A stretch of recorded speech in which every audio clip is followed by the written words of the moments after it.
বিরোধীদের সমালোচনার রাজনৈতিক সংস্কৃতি বদলাতে চায় বিএনপি, বললেন তারেক রহমান। মা বোনদের ফ্যামিলি কার্ড আর দরিদ্রদের হেলথ কার্ড দেওয়ার পরিকল্পনা। আসন্ন নির্বাচনের মধ্য দিয়েই ঠিক হবে দেশ উদারপন্থীদের হাতে যাবে নাকি উগ্রপন্থীদের হাতে, বললেন মির্জা ফখরুল। 3 শর্তে যে কোনো রাজনৈতিক দলকে আগামীর অগ্রযাত্রায় সঙ্গী করবে জামাত, জানালেন ডাক্তার শফিকুল। শতভাগ সুষ্ঠু নির্বাচনের প্রত্যাশা। শেষ দিনে ঢাকায় সরে দাঁড়ালেন 19 প্রার্থী।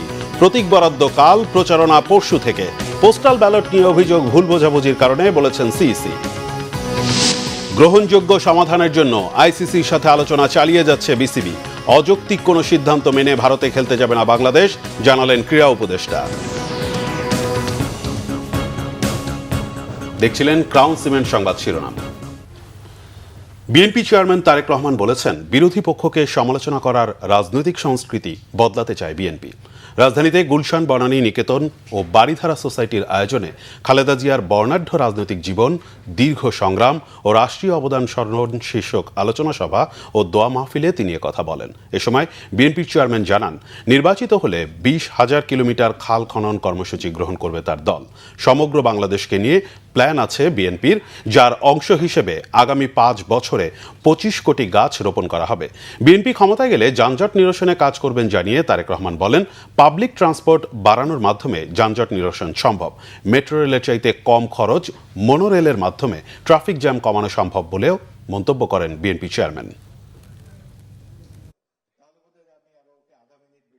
রাজনীতির নর্মাল প্র্যাকটিস হচ্ছে একজন পলিটিশিয়ান দাঁড়ালেই অন্য দল কি করলো না করলো সেটা আপনার জনগণ দেখেইছে, সেটা আপনারা দেখেছেন, সারা দেশের জনগণ কম বেশি দেখেছে। সেজন্য আমি মনে করি একটু যদি চেঞ্জ হওয়া উচিত, একটু যদি চেঞ্জ করতে পারে। অর্থাৎ এই যে এতক্ষণ প্রায় কয়েক মিনিট আপনাদেরকে পানির বিষয় নিয়ে কথা বললাম, আমাদের পলিটিশিয়ানরা আমরা যদি পলিসিগুলো নিয়ে কথা বলি, ঠিক আছে, এই পানির যে সমস্যার কথা বললাম, নিশ্চয়ই আপনার এখন এই সমস্যাগুলো নিশ্চয়ই আপনাদের মনে হতে পারে যে আচ্ছা তাহলে তারেক রহমান আপনার কাছে কি সমস্যার সমাধান আছে? পানি নিয়ে যখন আপনি এত বড় বড় কথা বলছেন, তো সমাধানটা কি আছে? জি সম্মানিত উপস্থিতিবৃন্দ, সমাধান একটা আছে। করাইল বস্তিবাসীর উন্নত জীবন নিশ্চিতের প্রতিশ্রুতি দিয়েছেন বিএনপির চেয়ারম্যান তারেক রহমান। ক্ষমতায় গেলে করাইল বস্তিতে দরিদ্র মানুষের জন্য উঁচু ভবন তৈরির কথা জানান বিএনপির চেয়ারম্যান। ফ্যামিলি কার্ড ও হেলথ কার্ডের প্রতিশ্রুতিও দেন তারেক রহমান। রিপোর্ট করছেন সিকান্দার রহমান। রাজধানীতে বেগম খালেদা জিয়ার রুহের মাগফিরাত কামনায় করাইলবাসী আয়োজিত দোয়া মাহফিলে অংশ নেন বিএনপির চেয়ারম্যান তারেক রহমান।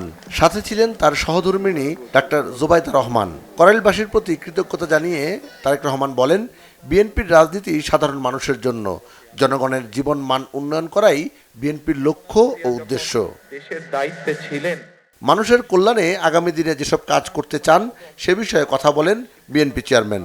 আল্লাহ যদি রহম করেন, আমরা এখানে চাই সুন্দর বাচ্চাদের জন্য স্কুলের গঠন করব তা না, স্কুলের পাশাপাশি তাদের খেলাধুলার যাতে পরিবেশ থাকে, খেলাধুলার জন্য যদি মাঠ থাকে, সেই ব্যবস্থাও ইনশাল্লাহ আমরা এখানে করতে চাই। আল্লাহ যদি রহম করেন, আল্লাহ যদি রহম করেন, আমরা চাই বিএনপির একটি পরিকল্পনা হচ্ছে দেশের মানুষের কাছে আল্লাহর রহমতে স্বাস্থ্য সেবা ঘরে ঘরে পৌঁছে দেওয়া।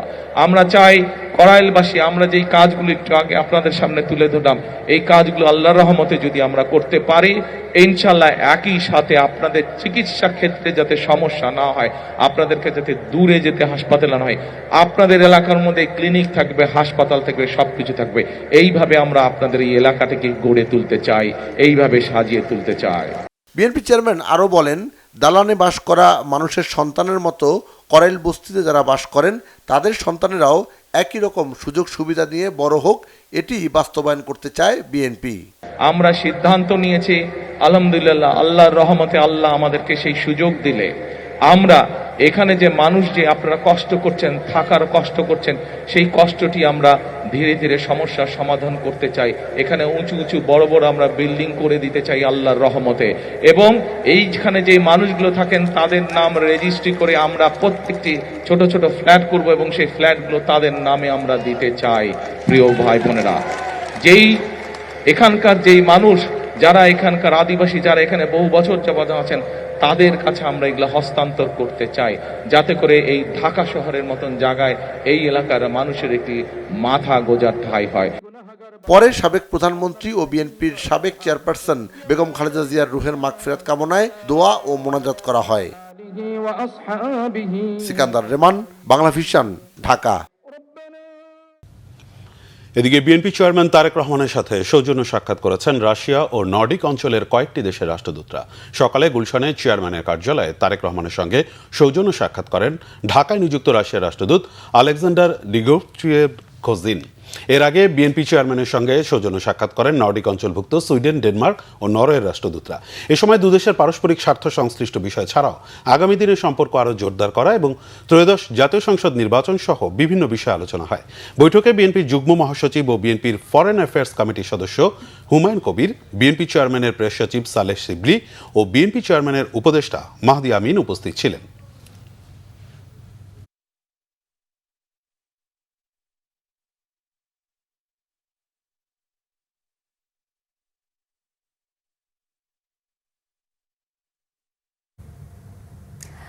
বিএনপি মহাসচিব মির্জা ফখরুল ইসলাম আলমগীর বলেছেন, আসন্ন নির্বাচনের মধ্য দিয়ে নির্ধারিত হবে দেশ উদারপন্থীদের হাতে যাবে নাকি উগ্রপন্থীদের হাতে। শহীদ রাষ্ট্রপতি জিয়াউর রহমানের জন্মদিনের আলোচনা সভায় তিনি কথা বলেন। অভিযোগ করেন, যারা অতীতে বাংলাদেশকে স্বীকার করেনি তারাই পরিকল্পিতভাবে বিএনপির নামে বিভিন্ন অপপ্রচার চালাচ্ছে। শুভ মাহফুজের রিপোর্ট। মঙ্গলবার সকালে রাজধানীর ডিপ্লোমা ইঞ্জিনিয়ার্স ইনস্টিটিউশনে মহান স্বাধীনতার ঘোষক, বহুদলীয় গণতন্ত্রের প্রবর্তক শহীদ রাষ্ট্রপতি জিয়াউর রহমানের ৯০তম জন্মবার্ষিকী উপলক্ষে আলোচনা সভা করে বিএনপি। অনুষ্ঠানে অংশ নিয়ে বিএনপির সিনিয়র নেতারা বলেন, শহীদ রাষ্ট্রপতি জিয়াউর রহমান স্বাধীনতার ঘোষণা না দিলে বাংলাদেশ স্বাধীন হতো না। তিনি সমৃদ্ধ করেছিলেন দেশের মানচিত্রকে। এ সময় শঙ্কা প্রকাশ করে দলের স্থায়ী কমিটির সদস্য মির্জা আব্বাস বলেন, দুটি রাজনৈতিক দল এবার ইলেকশন ইঞ্জিনিয়ারিং করে কিছু আসন ভাগিয়ে নিতে চায়। তারা যে সততা, যে দেশপ্রেম নিয়ে কাজ করে গেছেন, আমাদের সকলকে সেই সততা, দেশপ্রেম নিয়ে কাজ করতে হবে। আজকে রাজনৈতিক কালচারকে আমাদের পরিবর্তন করতে হবে, নাহলে এই সমাজটা, দেশটা বাঁচবে না। আজকে যদি আমরা নিজেরা পরিবর্তিত না হই, তাহলে দেশকে আমরা বাঁচাতে পারবো না। শহীদ প্রেসিডেন্ট জিয়াউর রহমান যে কথাটি বলতেন, উৎপাদনের রাজনীতি।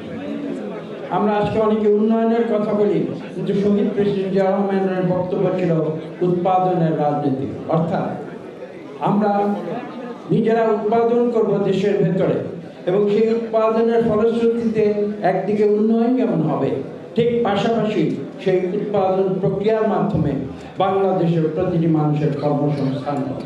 তিনি দেশের কল্যাণের জন্য নারী এবং শিশুদের জন্য মন্ত্রণালয় করলেন, যুবকদের জন্য মন্ত্রণালয় করলেন, কর্মসংস্থানের জন্য মন্ত্রণালয় করলেন। এই ধরনের দূরদৃষ্টি সম্পন্ন মানুষের স্মৃতির কথা মনে করে আমরা যদি নিজেদেরকে ওরকম দূরদৃষ্টি সম্পন্ন করার চেষ্টা না করি, তাহলে বৃথাই তার জন্মদিন উদযাপন করা। দুটি রাজনৈতিক দল, একটি হলো বাচ্চা আর একটি বড়। বাচ্চাদের সব স্বীকৃত হবে এবং এই ব্যাপারে তারা উচ্চ পর্যায়ে, সরকারের উচ্চ পর্যায়ের লোকজনদের সঙ্গে বৈঠক করেছে। তারা কীভাবে ইঞ্জিনিয়ারিং করে এই সিটগুলো জিতে যাবে, যাতে বিএনপি ক্ষমতায় আসতে না পারে। অনুষ্ঠানে বিএনপি মহাসচিব মির্জা ফখরুল ইসলাম আলমগীর বলেন, আসন্ন নির্বাচনে বিএনপি ভূমিধস জয় পাবে। এই জন্য কয়েকটি রাজনৈতিক দল পরিকল্পিতভাবে বিএনপির নামে অপপ্রচার চালাচ্ছে। আজকে একটা অর্কেস্ট্রেট একটা প্রচারণা, পরিকল্পিতভাবে একটা প্রচারণা হচ্ছে বিএনপির বিরুদ্ধে। কারণ বিএনপিটা হলো তো সবচেয়ে বড় শত্রু। কারণ নির্বাচন হলে বিএনপি ল্যান্ডস্লাইড ভিক্টরি পাবে। আজকে যখন বাংলাদেশের মানুষ উন্মুখ হয়ে আছে যে বাংলাদেশের জাতীয়তাবাদের রাজনীতি, তারেক রহমানের নতুন রাজনীতি, আধুনিক রাজনীতি যা বাংলাদেশকে পাল্টে দেবে, তা গ্রহণ করবার জন্য উন্মুখ হয়ে আছে, তখন তারা আবার সেটাকে বিভ্রান্ত করার চেষ্টা করছে ধর্মের নামে। সংস্কারের নামে প্রধান উপদেষ্টার প্রচারণার সমালোচনাও করে বিএনপি মহাসচিব। পত্র, পত্রিকা, রেডিও, টেলিভিশন খুব প্রচার হচ্ছে। প্রধান উপদেষ্টা থেকে সমস্ত উপদেষ্টারা নেমে গেছেন প্রচারণায়। শুভ মাহফুজ, বাংলা ভিশন, ঢাকা। জামাত ইসলামের আমির ডক্টর শফিকুর রহমান বলেছেন, ফ্যাসিবাদী সরকারের বিদায় হলেও মানসিকতার পরিবর্তনের জন্য তরুণদেরকেই সংগ্রাম চালিয়ে যেতে হবে।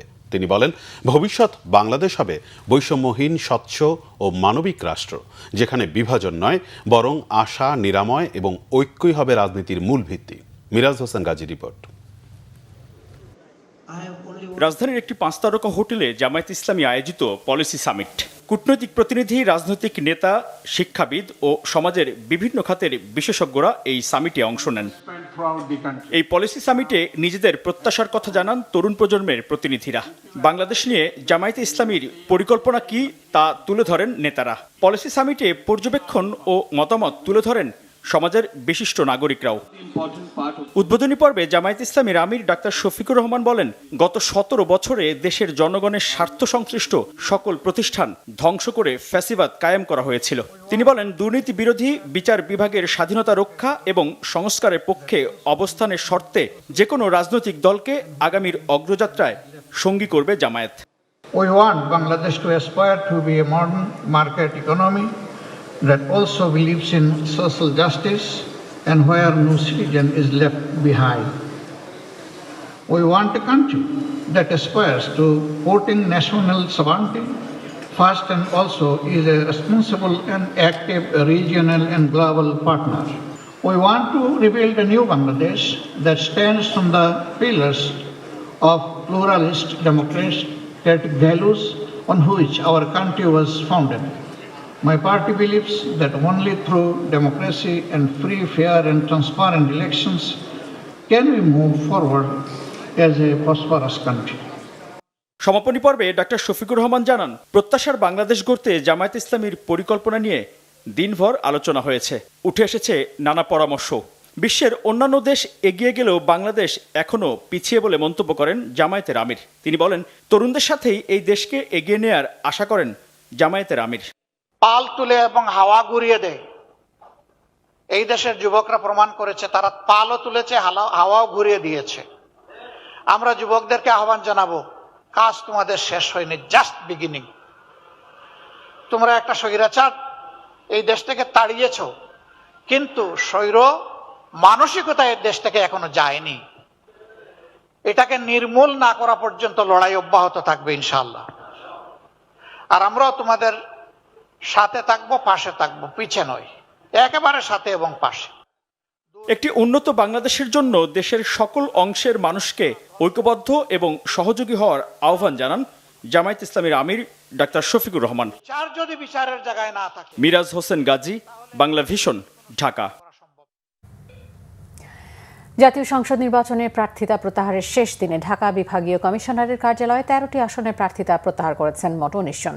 এদিকে এ পর্যন্ত নির্বাচনের সামগ্রিক পরিবেশ নিয়ে সন্তুষ্টি জানিয়েছেন ঢাকা বিভাগীয় কমিশনার ও রিটার্নিং কর্মকর্তা শরফুদ্দিন আহমেদ চৌধুরী। মেজবা রহমানের রিপোর্ট। রাজধানীর সেগুনবাগিচায় ঢাকা বিভাগীয় কমিশনারের কার্যালয়ে শেষ দিনে মনোনয়নপত্র প্রত্যাহারের আবেদন নেওয়া হয় সকাল থেকে বিকাল পর্যন্ত।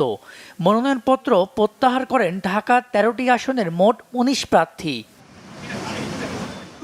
মনোনয়নপত্র প্রত্যাহারকারীদের বেশিরভাগই জামায়াতে ইসলামের নেতৃত্বাধীন 10 দলের প্রার্থীরা।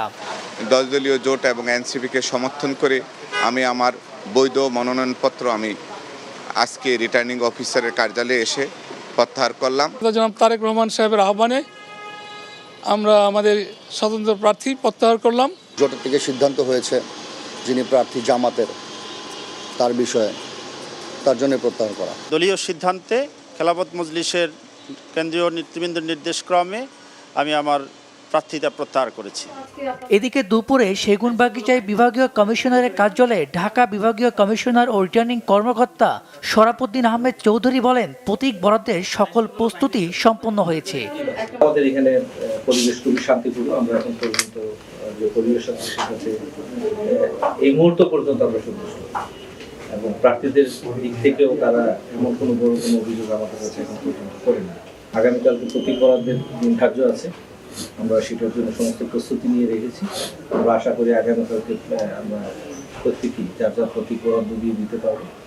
যারা দলীয় প্রার্থী আছেন তাদের তো প্রতীকটা সুনির্দিষ্ট আপনারা জানেন, যারা স্বতন্ত্র প্রার্থী আছেন তাদের ক্ষেত্রে তো প্রতীকটা তারা পছন্দ করবে সেই অনুযায়ী আমরা সেটা ব্যবস্থা করব। নির্বাচন কমিশনের তফসিল অনুযায়ী প্রতীক বরাদ্দ হবে বুধবার। প্রতিদ্বন্দ্বী প্রার্থীদের প্রচারণা শুরু হবে বৃহস্পতিবার থেকে। Misbah Rahman, Bangla vision, Dhaka. Postal ballot নিয়ে সামাজিক যোগাযোগ মাধ্যমে ছড়িয়ে পড়া ভিডিও এবং রাজনৈতিক দলগুলোর অভিযোগ ভুল বোঝাবুঝির কারণে হচ্ছে মনে করেন সিইসি এএমএম নাসির উদ্দিন। তিনি বলেন, যে কোনো নতুন কাজে অনেক বাধা বিপত্তি আসতে পারে এবং ভুল বোঝাবুঝি হয়, এখানেও তাই হয়েছে। এদিকে কমিশন জানিয়েছে 21 জানুয়ারি প্রতীক বরাদ্দ দেওয়ার পরই ভোট দিতে পারবেন প্রবাসী ভোটাররা।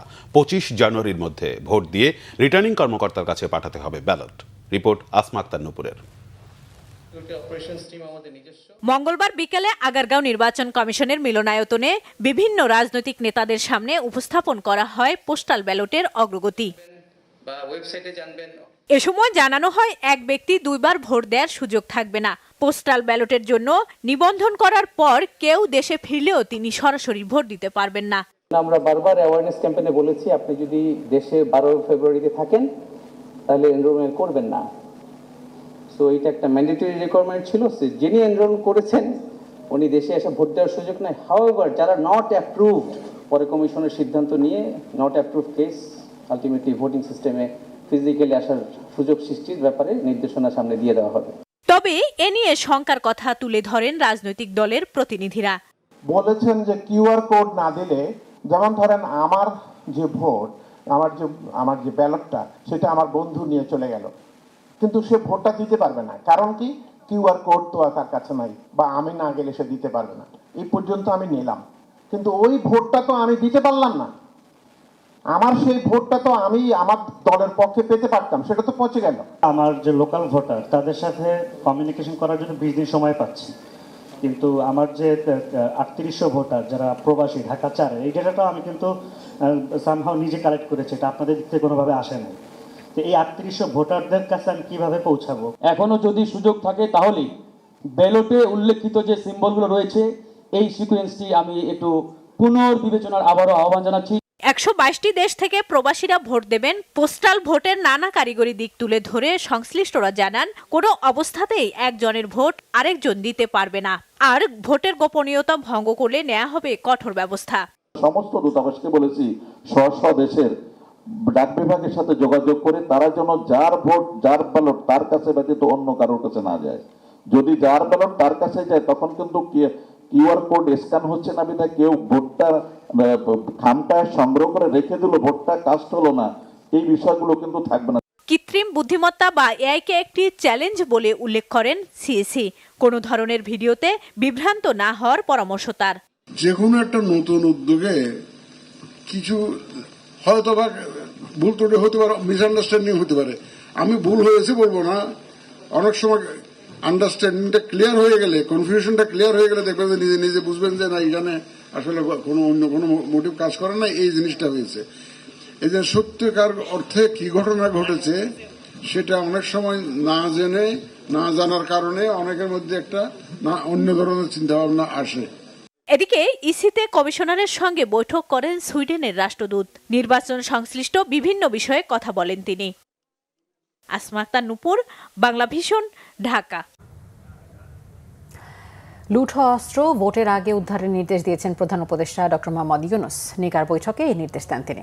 এদিকে স্বরাষ্ট্র ও স্বাস্থ্য মন্ত্রণালয়কে দুটি বিভাগ করার আগের সরকারের সিদ্ধান্ত বাতিল করে আবার একীভূত করেছে সরকার। বৈঠকে পরে প্রধান উপদেষ্টার প্রেস সচিব শফিকুল আলম জানান, নির্বাচন নিয়ে কোনো শঙ্কা নেই। যারা নির্বাচন হবে না বলছেন, তারা গণতন্ত্র বিরোধী এবং প্রোপাগান্ডা ছড়াচ্ছে বলেও মন্তব্য করেন শফিকুল আলম। রকুনুজ্জামানের রিপোর্ট। মঙ্গলবার রাষ্ট্রীয় অতিথি ভবন যমুনায় প্রধান উপদেষ্টার সভাপতিত্বে প্রশাসনিক পুনর্বিন্যাস সংক্রান্ত জাতীয় বাস্তবায়ন কমিটি নিকারের সভা অনুষ্ঠিত হয়।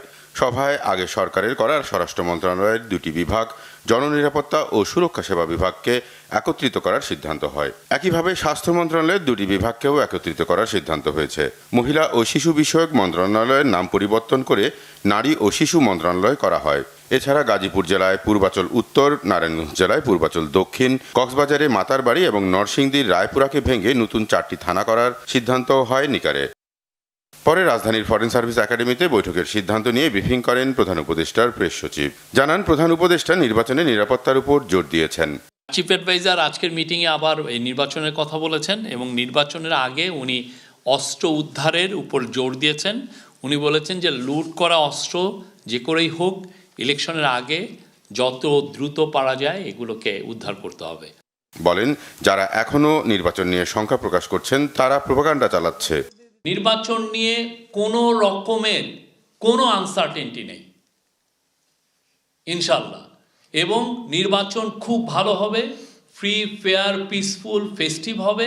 বাংলাদেশের মানুষ সবাই ভোট কেন্দ্রে আসবেন আমরা আশা করছি, এটা রেকর্ড টার্ন আউট হবে এটা আমরা আশা করছি। দুই একজন ফেসবুকে বা ইউটিউবে এসে বিভ্রান্তি ছড়ানোর চেষ্টা করেছেন এবং আমরা তাদের পাসটা জানি, তাদের অনেকের যে পিছনটা আমরা জানি, তারা 15.5 বছর কী পরিমাণ দালালি করেছেন এটা আমাদের খুব ভালো মতো জানা আছে। সংবাদ সম্মেলনে সারা দেশে 42,000 ভোট কেন্দ্রে সিসি ক্যামেরা লাগানো সহ সব প্রস্তুতি দ্রুততার সাথে এগিয়ে চলছে বলেও জানানো হয়। আমরা মনে করি পরিস্থিতি যথেষ্ট ভালো, দু একটা আইসোলেটেড ঘটনা ঘটছে, বাট নির্বাচন খুব ভালো। আর মাত্র আজকের পরে মাত্র 22 দিন আছে এবং সেটার জন্য যথেষ্ট প্রিপারেশন হচ্ছে। সিসিটিভির বিষয়টা আজকে আমরা আপনাদেরকে পুরো আপডেটটা দিলাম। তারপরে বডি অন ক্যামেরার বিষয়ই হচ্ছে। কালকে আমাদের হোম অ্যাডভাইজার গতকাল বলেছেন যে 9 লক্ষ বিভিন্ন বাহিনীর মেম্বার থাকবেন ইয়েতে। তো আমরা আশাবাদী খুব ভালো ইলেকশন হবে। আর পলিটিক্যাল পার্টিগুলোও দেখে গেছেন অনেক কনস্ট্রাকটিভ ডায়ালগ করছেন, অনেক ধরনের কথাবার্তা বলছেন যেগুলো নির্বাচনের জন্য ইতিবাচক। রকুনুজ্জামান, বাংলা ভিশন, ঢাকা।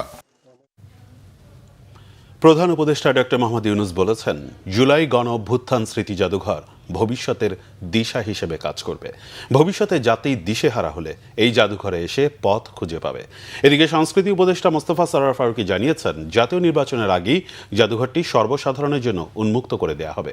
মঙ্গলবার গণভবনে অবস্থিত জুলাই গণ অভ্যুত্থান স্মৃতি জাদুঘরের চূড়ান্ত পর্যায়ের কাজের অগ্রগতি পরিদর্শন করেন প্রধান উপদেষ্টা ডক্টর মোহাম্মদ ইউনূস।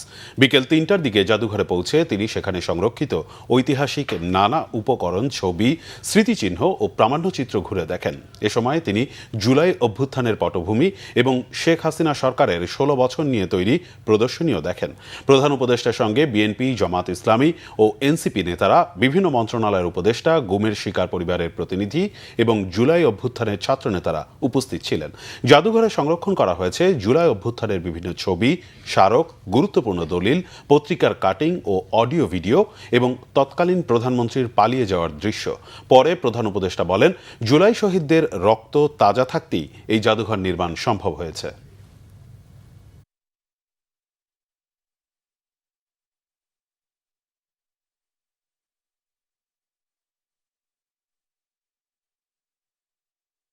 এই জাদুঘর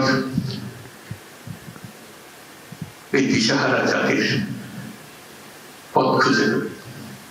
এখানে পথের ঠিকানা পাওয়া যাবে। এটি হল এই জাদুঘরের বৈশিষ্ট্য। এটাকে জাদুঘর বলবো কিনা, এটা তো কোনো নতুন নাম হবে কিনা এটার জন্য সেটা অন্যরা বিবেচনা করবে, কিন্তু এটা অন্যান্য একটা জাদুঘর যেখানে জাতি পুনঃ নিজেকে আবিষ্কার করবে। ক্রিকেট। বাংলাদেশের টি-20 বিশ্বকাপে খেলার বিষয়ে টানেলের শেষে কোনো আলো দেখা যাচ্ছে না। আইসিসিকে দেয়া বাংলাদেশের শর্তে এখনও অচল অবস্থা কাটেনি। ভারতীয় মিডিয়ার দাবি অনুযায়ী আগামীকালের মধ্যে সিদ্ধান্ত জানাতে আইসিসির বেঁধে দেওয়ার সময়ের বিষয়টি অস্বীকার করেছে বিসিবি। ব্রিটিশ সংবাদ মাধ্যম বিবিসি জানিয়েছে, বাংলাদেশের স্থানে বিশ্বকাপে স্কটল্যান্ডকে খেলানোর বিষয়েও স্কটিশ ক্রিকেট বোর্ডের সাথে আইসিসির কোনো আলোচনা হয়নি। বরং স্কটল্যান্ড ক্রিকেট বোর্ড জানিয়েছে, তারা বাংলাদেশ ক্রিকেটের এই কঠিন সময় বিসিবির উপর বাড়তি কোনো চাপ সৃষ্টি করতে চায় না এবং বিসিবির প্রতি সম্মান জানিয়ে নিজ থেকে আইসিসির সাথে এই বিষয়ে আলোচনাও চালিয়ে যেতে চায় না। গত 4 জানুয়ারি মুস্তাফিজুর রহমানকে আইপিএল থেকে বাদ দেওয়ার পরই নিরাপত্তা ইস্যুতে ভারতে বিশ্বকাপে না খেলার উপর গুরুত্ব দিয়ে আইসিসিকে চিঠি দেয় বিসিবি।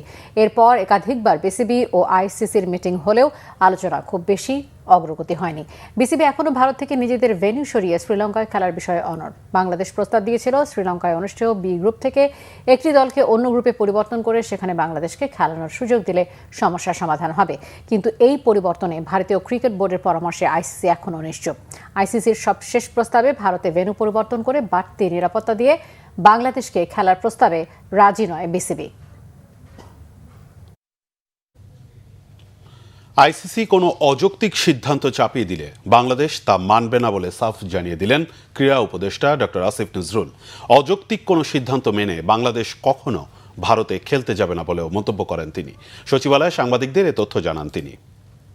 এমন কিছু শুনি নাই যে আমাদের বাদ দিয়ে স্কটল্যান্ডকে নিবে। আমাদের মূল কথা হচ্ছে, যদি আইসিসি ভারতীয় বোর্ডের কাছে চাপ সৃষ্টি করে, ভারতীয় বোর্ডের মানে কাছে মাথা নত করে আমাদের উপর চাপ সৃষ্টি করে অযৌক্তিক কোনো শর্ত চাপায় দেয়, আমরা সেই অযৌক্তিক শর্ত মানব না। এর আগে এমন উদাহরণ আছে, পাকিস্তানে ভারত খেলতে যাবে না বলেছে, আইসিসি ভেন্যু চেঞ্জ করেছে। আমরা অত্যন্ত লজিক্যাল কারণে ভেন্যু চেঞ্জের কথা বলেছি। আমরা আমাদেরকে অযৌক্তিক প্রেসার প্রয়োগ করে, অযৌক্তিক চাপ সৃষ্টি করে আমাদেরকে ভারতে খেলাতে বাধ্য করা যাবে না। আজীবন জনগণের পাশে থেকে তাদের সেবা এবং দেশ ও জাতির কল্যাণে কাজ করার অঙ্গীকারের কথা জানিয়েছেন ঢাকা ৬ আসনে বিএনপির মনোনীত প্রার্থী ইশরাক হোসেন। তিনি বলেন, জনপ্রতিনিধি তার জবাবদিহিতা বজায় রেখে ভোটারদের সঙ্গে সরাসরি যোগাযোগ রাখবে, তাদের সঙ্গে মতবিনিময় করবে এবং সব সমস্যার সমাধানের চেষ্টা করবে। মঙ্গলবার রাজধানীর RK মিশন রোড নীর ছায়াবিথি এলাকাবাসীর উদ্যোগে এক মতবিনিময় সভায় এসব কথা বলেন ইশরাক হোসেন। যেভাবে তার বাবা জনগণের পাশে ছিলেন, সেভাবে তিনিও জনগণের সেবা এবং দেশের কল্যাণে নিজেকে উৎসর্গ করেছেন। বলেন, ২৪শে রক্তাক্ত গণ অভ্যুত্থানের উদ্দেশ্য ছিল নতুন বাংলাদেশ গড়া, যেখানে রাজনীতিকে কলুষিত অংশ থেকে উত্তরণ ঘটিয়ে দেশের ও জাতির কল্যাণ সর্বোচ্চ প্রাধান্য পাবে বলেও জানান তিনি।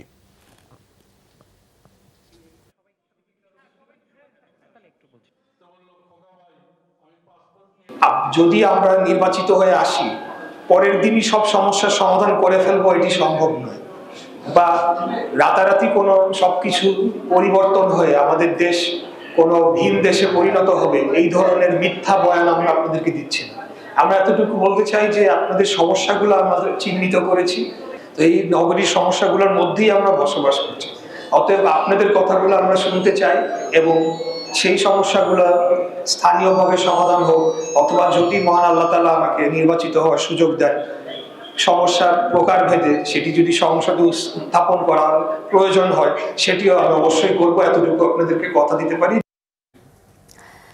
জুলাই আগস্টে গণ অভ্যুত্থানের সময় রাজধানীর চানখারপুলে ৬ জনকে হত্যা মামলার রায়ের দিন পেছানো হয়েছে। এই রায় ঘোষণার জন্য আগামী ২৬ জানুয়ারি দিন ধার্য করা হয়েছে। মঙ্গলবার বেলা 11:30টায় রায় ঘোষণার নতুন এই দিন ঠিক করে আদেশ দেয় বিচারপতি মোহাম্মদ গোলাম মুর্তজা মজুমদারের নেতৃত্বাধীন ৩ সদস্যের আন্তর্জাতিক অপরাধ ট্রাইব্যুনাল ১। পুনর্গঠিত আন্তর্জাতিক অপরাধ ট্রাইব্যুনালে এটি ছিল প্রথম মামলা, আর ঘোষণা হলে এটি হবে জুলাই আগস্টের হত্যাযোগ্য মামলার দ্বিতীয় রায়। সাবেক ঢাকা মহানগর পুলিশ কমিশনার হাবিবুর রহমান সহ এ মামলায় অভিযুক্ত ৮ পুলিশ সদস্যের সর্বোচ্চ শাস্তির প্রত্যাশা রয়েছে প্রসিকিউশনের। আর পুলিশ সদস্য হিসেবে সরকারের আদেশ পালনে তারা বাধ্য ছিলেন বলে দাবি করেছিলেন আসামি পক্ষের আইনজীবী। একই ট্রাইব্যুনালে রাজধানীর রামপুরায় ২৮ জনকে হত্যা মামলায় বিজিবি কর্মকর্তা রেদওয়ানুল ইসলাম সহ ৪ জনের বিরুদ্ধে সূচনা বক্তব্য উপস্থাপন ও সাক্ষ্য গ্রহণ শুরু হয়েছে। অন্যদিকে ট্রাইব্যুনাল ২-এ সাভারের আশুলিয়ায় ৬ মরদেহ পোড়ানো সহ ৭ জনকে হত্যা মামলার যুক্তিতর্ক উপস্থাপন শেষ, রায় দেয়া হবে যে কোনো দিন। বিনিয়োগে আগ্রহীরা নির্বাচিত সরকারের জন্য অপেক্ষা করছেন বলেছেন বিএনপির স্থায়ী কমিটির সদস্য আমির খসরু মাহমুদ চৌধুরী। মঙ্গলবার রাজধানীতে দেশের সামগ্রিক অর্থনৈতিক গতিপথ, রাজনৈতিক বাস্তবতা এবং পুঁজিবাজারের ভবিষ্যৎ সম্ভাবনা ও কাঠামোগত রূপান্তর নিয়ে আলোচনায় তিনি কথা বলেন। আমির খসরু বলেন, যুক্তরাষ্ট্রের ট্যারিফ সমস্যায় বাংলাদেশ অনেকের চেয়ে সুবিধাজনক অবস্থানে রয়েছে। বলেন, প্রতিনিয়ত বিদেশিরা বাংলাদেশে আসছে, আগ্রহ থাকলেও তারা বিনিয়োগ করছে না। এর কারণ, একটি নির্বাচিত রাজনৈতিক সরকারের জন্য অপেক্ষা করছেন বিনিয়োগকারীরা। আগামী সরকারের চ্যালেঞ্জ নিয়ে তিনি বলেন, সংস্কারের মাধ্যমে অর্থনীতিকে বর্তমান অবস্থা থেকে তুলে আনা অনেক বড় চ্যালেঞ্জ। বলেন, পুঁজিবাজার স্বাভাবিকভাবে কাজ করছে না। আগামীতে ক্ষমতায় গেলে অর্থনীতির সঙ্গে বিএনপি পুঁজিবাজারেরও সংস্কার করবে। আলোচনায় জামাত ইসলামের কেন্দ্রীয় মজলিসে শুরা সদস্য অ্যাডভোকেট আতিকুর রহমান বলেন, স্বচ্ছতা ও জবাবদিহিতা নিশ্চিতের মাধ্যমে অর্থনীতিকে গতিশীল করতে কাজ করবে তার দল। শহীদ আসাদ দিবস আজ। স্মৃতিস্তম্ভে পুষ্পার্ঘ্য অর্পণের মধ্য দিয়ে 1969-এর গণ অভ্যুত্থানের অন্যতম নায়ক পাকিস্তানি স্বৈরশাসক আইয়ুব খান বিরোধী আন্দোলনে পুলিশের গুলিতে শহীদ আসাদকে স্মরণ করছে বিভিন্ন রাজনৈতিক দল, ছাত্র সংগঠন ও শ্রেণী পেশার মানুষ। সকালে ঢাকা মেডিকেলের সামনে শহীদ আসাদের স্মৃতিস্তম্ভে 90-এর ডাকসু ও শহীদ আসাদ পরিষদের পক্ষ থেকে ফুল দিয়ে শ্রদ্ধা জানান ডাকসুর সাবেক ভিপি আমানুল্লাহ আমান ও সাবেক জিএস খায়রুল কবির খোকন। এছাড়া বাংলাদেশের সমাজতান্ত্রিক দল বাসদ, জাতীয় গণতান্ত্রিক ফ্রন্ট ও ভাসানী পরিষদ সহ বিভিন্ন সংগঠনের পক্ষ থেকে শ্রদ্ধা জানানো হয়। এ সময় বিএনপি নেতা আমানুল্লাহ আমান 69-এর গণ আন্দোলনে শহীদ আসাদের ভূমিকা তুলে ধরেন। সেই ধারাবাহিকতা মহান মুক্তিযুদ্ধ, 90-এর স্বৈরাচার বিরোধী আন্দোলন, শেখ হাসিনার বিরুদ্ধে 24-এর গণ অভ্যুত্থান সবকিছুই রাজপথে ফয়সালা হয়েছে। অবাধ, সুষ্ঠু ও নিরপেক্ষ নির্বাচনের মধ্য দিয়ে বিএনপির চেয়ারম্যান তারেক রহমানের নেতৃত্বে আগামীতে দেশে গণতান্ত্রিক সরকার প্রতিষ্ঠা হবে বলে প্রত্যয় ব্যক্ত করেন রাজনীতিবিদরা।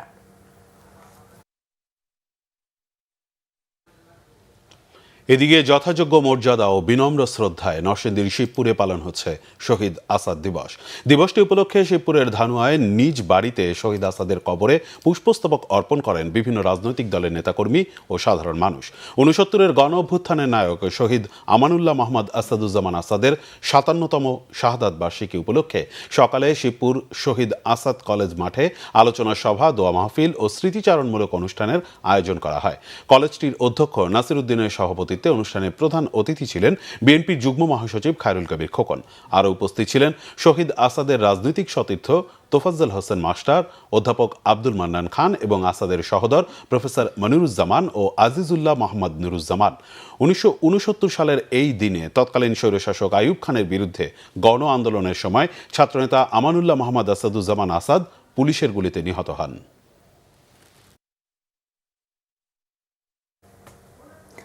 ত্রয়োদশ জাতীয় নির্বাচন ও গণভোট নিয়ে সংবাদ সম্মেলন করেছে বাংলাদেশ মুক্তিযোদ্ধা সংসদ কেন্দ্রীয় কমান্ড কাউন্সিল। বিকেলে জাতীয় প্রেস ক্লাবের জহুর হোসেন চৌধুরী মিলনায়তনে অনুষ্ঠানে বক্তব্য রাখেন বাংলাদেশ মুক্তিযোদ্ধা সংসদ কেন্দ্রীয় কমান্ড কাউন্সিলের আহ্বায়ক মীর মুক্তিযোদ্ধা নাইম জাহাঙ্গীর সহ অন্যরা।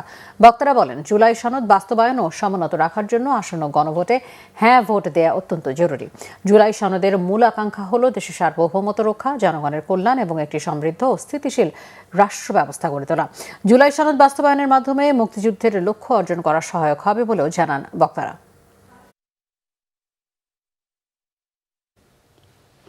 গ্রাহকের তথ্য সুরক্ষা, নৈতিক ব্যাংকিং চর্চা এবং আন্তর্জাতিক মানদণ্ড অনুসরণে পূবালী ব্যাংক পিএলসি আন্তর্জাতিকভাবে স্বীকৃত payment card industry data security standard certification অর্জন করেছে। ব্যাংকের প্রধান কার্যালয়ে বোর্ড রুমে পিসিআই ডিএসএস সার্টিফিকেশনটি গ্রহণ করেন ব্যাংকের ব্যবস্থাপনা পরিচালক ও প্রধান নির্বাহী কর্মকর্তা মোহাম্মদ আলী। এতে উপস্থিত ছিলেন ব্যাংকের উপব্যবস্থাপনা পরিচালক মোহাম্মদ ইসা, মোহাম্মদ শাহাদাত হোসেন, আহমদ এনায়েত মঞ্জুর ও মোহাম্মদ শাহনওয়াজ খান ও মোহাম্মদ আনিসুজ্জামান। এছাড়া এতে ভার্চুয়ালি যুক্ত হন control case international president Suresh Dadlani. অনুষ্ঠানে বক্তারা বলেন, পিসিআই ডিএসএস সার্টিফিকেশনটি পূবালী ব্যাংকের জন্য কেবল প্রযুক্তিগত স্বীকৃতি নয়, বরং ব্যাংকের কর্পোরেট গভর্নেন্স, নৈতিকতা, ঝুঁকি ব্যবস্থাপনা এবং গ্রাহকের তথ্য সুরক্ষায় অবিচল অঙ্গীকারের প্রতিফলন।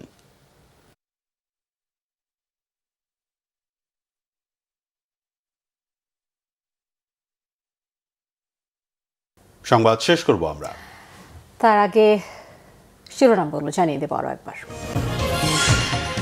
বিরোধীদের সমালোচনার রাজনৈতিক সংস্কৃতি বদলাতে চায় বিএনপি, বললেন তারেক রহমান। মা বোনদের ফ্যামিলি কার্ড আর দরিদ্রদের হেলথ কার্ড দেওয়ার পরিকল্পনা।